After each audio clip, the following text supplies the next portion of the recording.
My dad, because he was a great cowman, he built a ranch out here in Lee County back in the 30s when it was very difficult to do. We went through the drought of the 30s and the drought of the 50s and the drought of the 70s and the drought of the 90s. And we were smart enough to, he was smart enough to teach me how to save a little money and survive.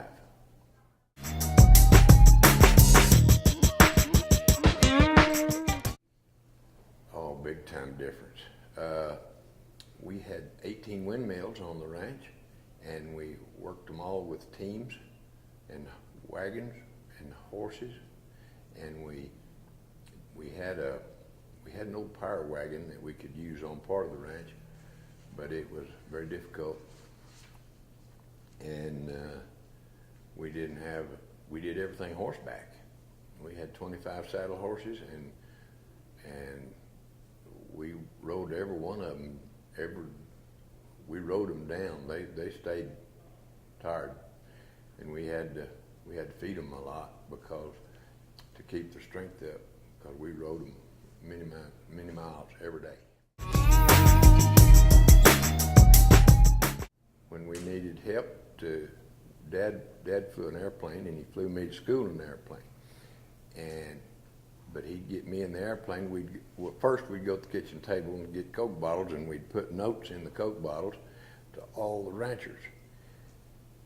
Then we'd get in the airplane and fly over the house, the neighbor's house, and when we'd buzz the house, he'd come out, the neighbor or his wife would come outside, and then when we'd go back over the second time, Dad would have me open the window on that airplane and drop a Coke bottle out, and he'd tell me exactly when to turn it loose. And it'd land right there by the neighbor in the grass. Never broke a Coke bottle, never hit a rock. It'd always land there because they were standing in their yard, and they'd read the note, and if it said we're going to work cows on the 10th day of July, well, if it was a good time, if it was yes, he'd shake his hand up and down. If it was no, he'd give us a negative sign, and that was no, couldn't help. And but then after we had 7 or 8 helpers coming, then we quit throwing Coke bottles out, and and on that day, whatever day that was, everybody showed up. It didn't matter if it was raining or snowing or the wind blowing, because there was no way to notify anybody not to come. And so they always showed up, and we worked cattle, whether it's 10 degrees below zero or 95 degrees hot. Oh, we had a little old trailer so that if we needed to go help the neighbors, we could load a horse and trailer and go over there. Or if the neighbors needed to help us, they had a trailer and they could bring their horses over to our place. But we didn't load horses in the trailer and go to the windmill or go to the pasture where we were going to work. We got on our horses before daylight, and we rode in the dark to the pasture where we were going to work the cattle, and we'd go to the backside of the pasture and build a fire and sit there and visit with each other till the sun came up, or until it got light enough that you could see. And then we'd spread out and start the work. And we'd work until dark sometimes, all on the same day. Mother would bring us lunch. We called it dinner, and it was a noon meal, but and it was never cold cuts and sandwiches or burritos. It was a full meal, hot bread and beans and roasts and pie and a lot of good food, potatoes, gravy, the whole deal, salad. And so we ate well, and then she'd feed us again that night when we got in.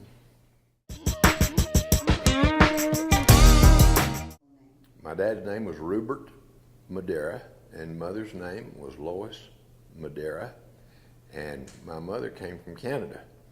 She was born in Canada. And they came, and her dad was a miner, and he was a gold miner in Canada, and he never did find any gold, so they came back to Texas, and he went to work in the potash mines in Carlsbad. And she graduated from high school in Carlsbad, and that's where Dad met her. And they went to the ranch. They got married and went to the ranch at Chico, which is in Culberson County, which is 18 miles south of the Guadalupe Peak and Nickel Creek. And then we starved out. My granddad, in the 1932, they ran out of water at the Chico Ranch. And so they moved those cows over to Nickel Creek and watered them, and then took them from Nickel Creek to Jowl. And it's 106 miles across there. And so we wound up in Jowl in 1932, and we had a windmill. And that's where it started. The ranch started there, and he leased a pasture and put these cows on that pasture. And it just kept getting bigger and bigger, and he'd buy extra pastures, or a neighbor would sell out. And then he finally bought out Ern Baird, and that put the whole ranch together. And it was 75 sections of land. And we ranched it all without any equipment. We didn't have telephones, we didn't have cell phones, we didn't have electricity, we didn't have paved roads. And so he thought that it would be and Uncle Malcolm came, Uncle Malcolm, who is also inductee into the Cowboy Hall of Fame. He came home from the Navy, and he was an airplane pilot. And so he encouraged my dad to get him an airplane and learn how to fly it, which Dad did. And then in 1948, he started flying me to school. And he flew me to school 48 and 49. And then in 50, Millie started school and went to school with us. And so up until 52, and the drought hit us, and we had to sell that airplane and buy cow feed, and Dad moved us to town because we didn't have a highway out there. In 56, they put the Jowl Highway in, Jowl-Carlsbad Highway, and they let me start driving at 13 years old. And so I drove myself and my sister to school.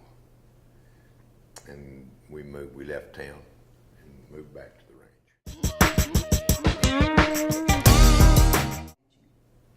Mike Coleman, who, bless his heart, is now deceased recently, but Mike talked me into going to Albuquerque to the Cattlemen's Convention and listening to a man from Africa make a speech about how to raise cattle. And I did so at Mike's request, and I learned about holistic resource management, and we called it the savory grazing method at that time because it was brand new. But we put the cows in, we made a circle out of a pasture, put the water in the middle, and we put in electric fences, and we started rotating cattle, imitating the migration of the buffalo. And we doubled our carrying capacity, and then we tripled our carrying capacity. And I have the longest continuously grazing cell program in the United States of America. And I put my cows in there in 1983, and they're still there today. Not the same cows because they've died, but the new cows that are coming on are still grazing that. And I've got a son and a couple of grandsons, and they are still helping me do this, and we're rotating cattle all the time. And it's a very progressive way to raise more pounds of beef on the same number of acres. But as you mentioned, as you questioned earlier about the changes, when I was growing up in high school, grade school, high school, we had 18 windmills, and we had to keep these windmills going because that was the only electricity. In 1957, No, in 1960, they brought a high line in there and brought electricity to the oil field, and they let us tie into it. So we had electricity. And when we got electricity, everything changed. And we quit using those windmills because we put electric pumps in. And we could get way more water, way better than using a windmill. And now we have three windmills on the whole ranch. Three windmills on the whole ranch. And we're running way more cattle now than we did then.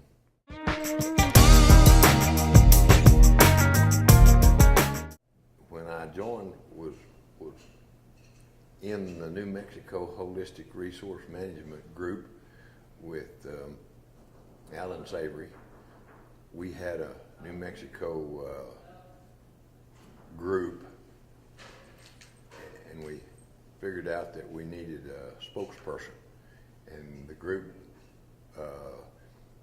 had a meeting, and they decided that they would ask Michael Martin Murphy, because he lived in New Mexico, lived in Taos, and they would ask him to be our spokesperson for holistic management. And I popped off and said, well, I can do that. I'll find Mr. Murphy and talk to him. And I didn't know how hard that was going to be, but anyway, I did it. And he came through, and he had a concert in Hobbs. And then one night, next night, he had a concert in Carlsbad, and the next night he had a concert in Artesia.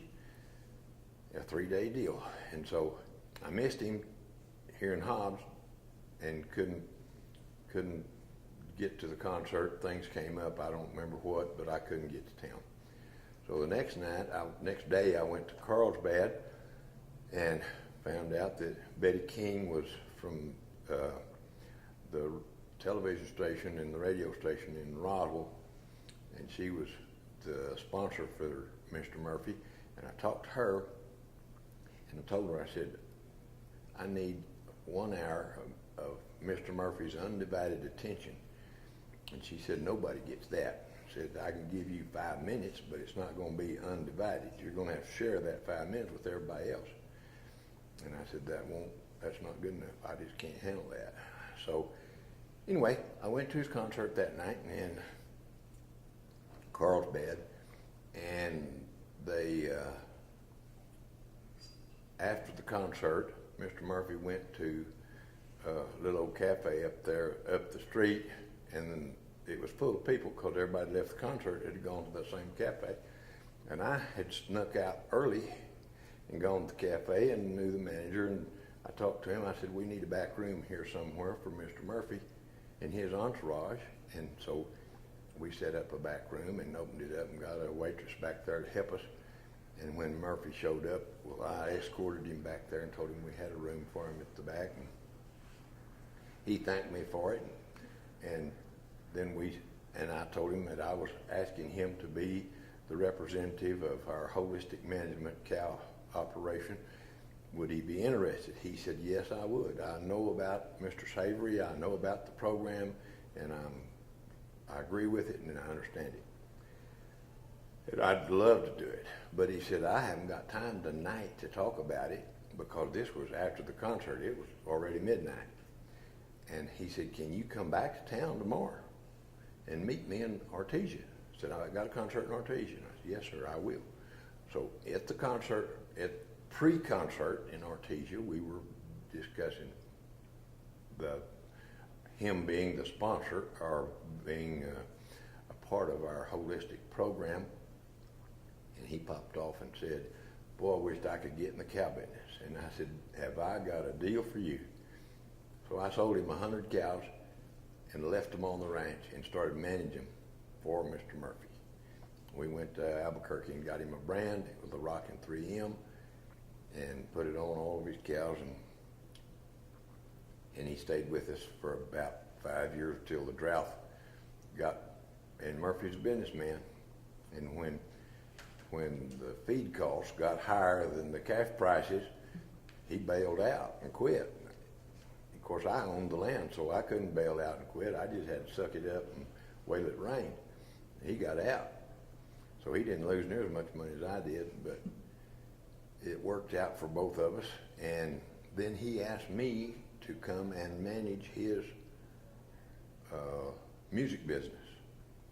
And he said he liked the way I managed people and the way we did our holistic management stuff. And he said, I need somebody that'll help me do that. So I rode the bus, Michael Martin Murphy's bus, for one whole year. We made an agreement for me to work for him for 1 year, and then we were going to sit down and talk about it. But way before the year was up, both of us knew I wasn't going to re-up for another year because I wasn't enjoying myself after a while. And but it was fun. I met lots of good people, and I traveled the United States and looked at it from the front windshield of that bus. And we were at Bill Clinton's inauguration in 1992. In 1992, we played for Bill Clinton's inauguration in Washington, D.C., and then we played with the Virginia Symphony, and I got to spend the Super Bowl Sunday in the governor's mansion of West Virginia and watch the Super Bowl with the governor of West Virginia, and then it just got better from there.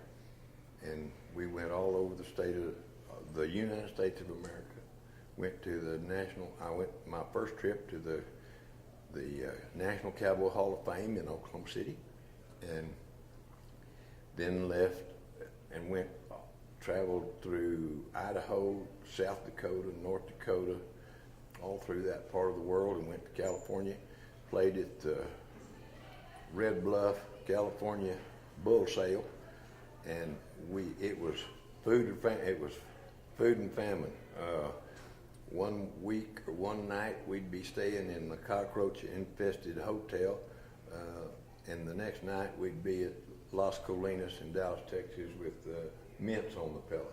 So you never knew what was coming, but we enjoyed it, and got to meet all the band members, and there were 8 of us on that bus.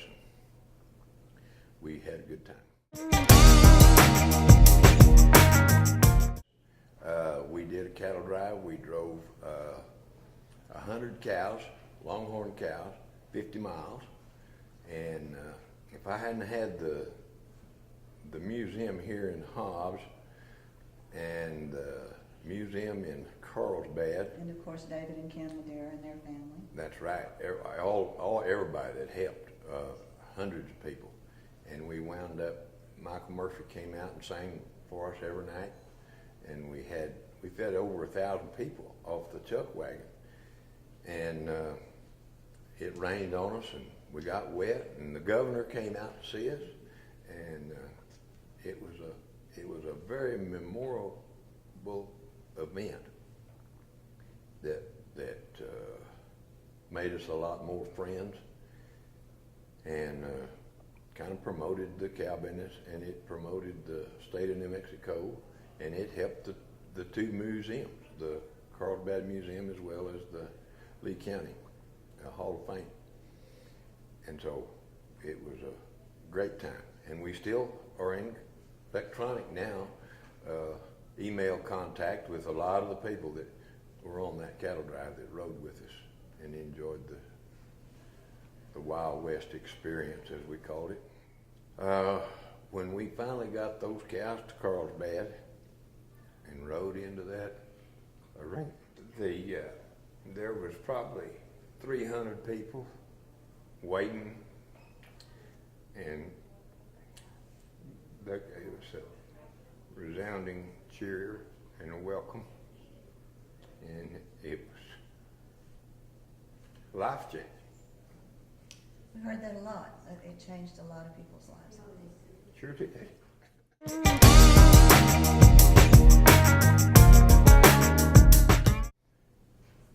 Well, there's different kinds of ranchers, and you can go through the Cowboy Hall of Fame here in Lee County or the national one in Oklahoma City, and you see lots of people that have done lots of things in agriculture, and but to me, it's means taking care of the land and feeding the people. The foreigners in our world today don't eat raw fish because they like it. They eat raw fish because it's cheap.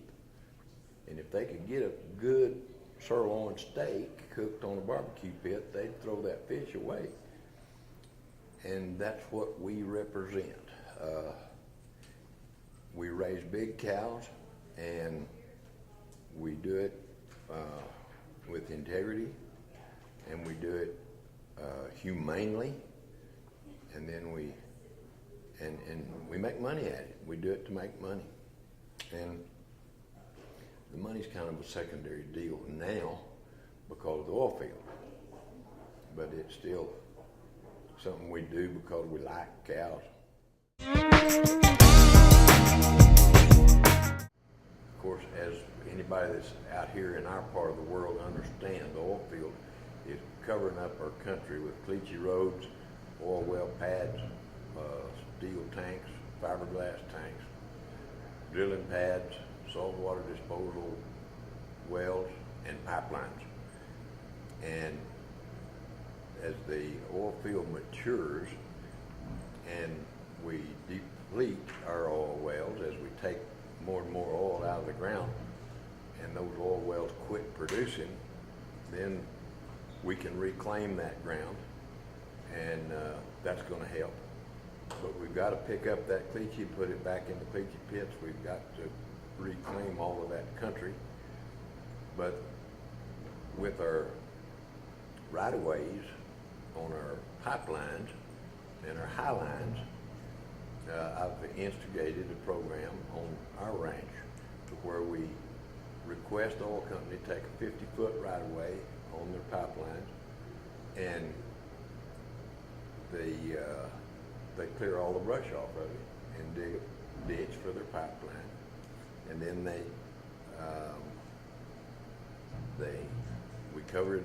When they cover it back up, they usually leave a ridge, and we tell them, no, don't want a ridge, we just want it flat. And then they reseed it. And this year, we've had a tremendous amount of rain here in Lee County, and we're growing grass, and I've got some grass down there right now. I wish I had a picture of it to show you guys, but I've got grass down there that's 8 foot tall, growing in those right-of-ways. And it's the best thing that's come along, because they pay us damages for the right-of-way, and then they turn around and reseed it for us, and now that's going to be the best grass and the best part of our ranch. And so as the younger generation comes in, and my sons and grandsons come to ranch this country, they're going to be able to raise more cows than I could.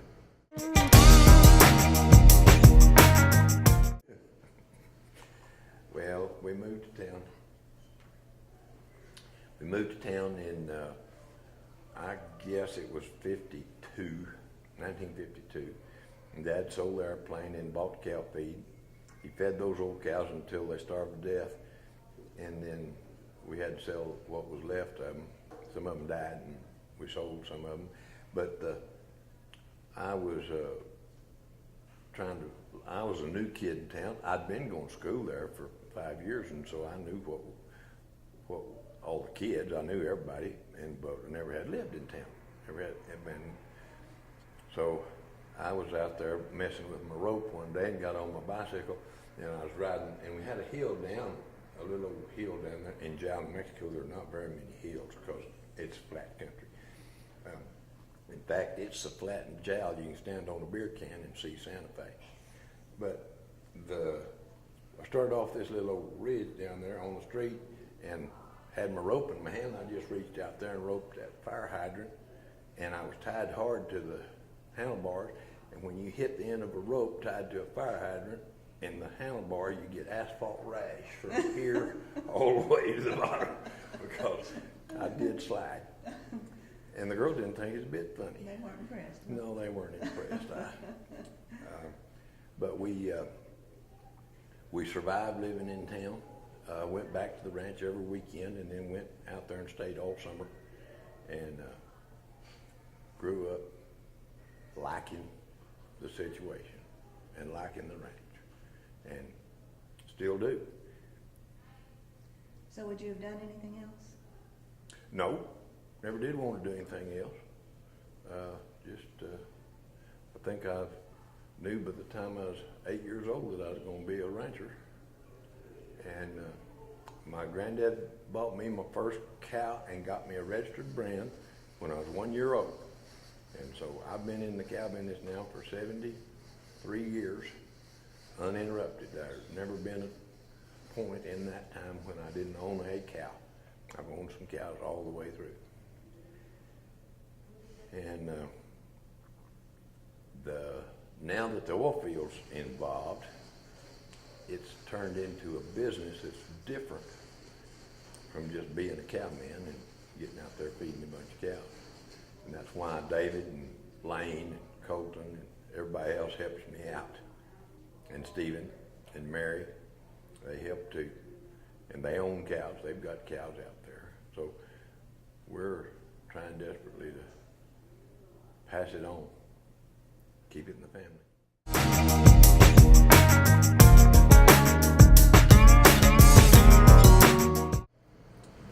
One of the things I'd say, thanks to my mother for being on the original board of directors. She was a member of the first board of directors with Tuffy Cooper and all the rest of them that started this thing many, many years ago. And she was a board member for 12 years. And then when she retired off the board, I took that position. Then I was on the board for 12 years. Then of course, Dad became an inductee, and then years later, Uncle Malcolm became an inductee, and now myself. And it's a tremendous honor and a pleasure to be a part of that, and to realize that the people of Lee County, especially the people that are involved in the Hall of Fame and the New Mexico Junior College, are aware of the sacrifices that we made to live in the Lee County and to take care of our ranches and to still be in ranching. And all of these ranches have all changed hands except ours. We started in 1932 and it's still there. And so, and most all of the ranchers that have been inducted into the Cowboy Hall of Fame are in the same position. They started out many, many years ago, some of them before the turn of this last century, and they're still ranches in progress. And so, and that's, it's not that we're smarter than anybody else, but we've got the tenacity to just stay with it.